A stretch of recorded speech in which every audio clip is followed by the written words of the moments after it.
खंडाळीला येऊन आपला आशीर्वाद घेऊन गेले तेव्हा ते 4 जूनला खासदार होणार तर ते चुकीचं होऊ नये. नाही ते तर वेगळंच आहे. पैसे मोजल्याशिवाय तर सरकारी दप्तर हलतच नाही. भ्रष्टाचार एवढा वाढलाय, एवढा फोपावलाय की सामान्य माणसाची पिळवणूक सुरू आहे. ज्या महायुती सरकारचा पायाच भ्रष्टाचारावर आहे त्या सरकारकडनं तुम्ही काय अपेक्षा करणार? महायुतीचं सरकार कसं स्थापन झालं? आमदार खरेदी करून, खासदार खरेदी करून, पक्ष खरेदी करून.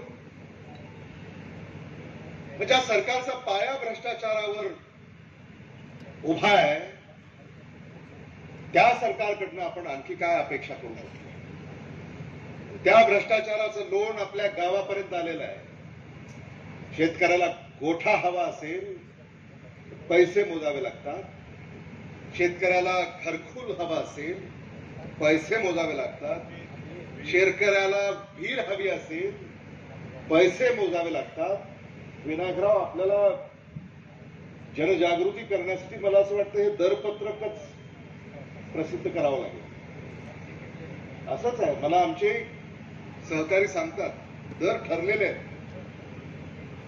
गाय म्हैस हवी असेल पैसे मोजावे लागतात. विजेचं कनेक्शन हवं असेल पैसे मोजावे लागतात. डीपी हवा असेल पैसे मोजावे लागतात. कुठलीही शासकीय योजना ही पैसे मोजल्याशिवाय काही तुमच्या दारापर्यंत येत नाही असं शासन असतं का? न खाऊंगा न खाने दूंगा, न खाऊंगा न खाने दूंगा, अगर खाकर कोई हजम कर ले तो उसे भाजपा में ले आऊंगा.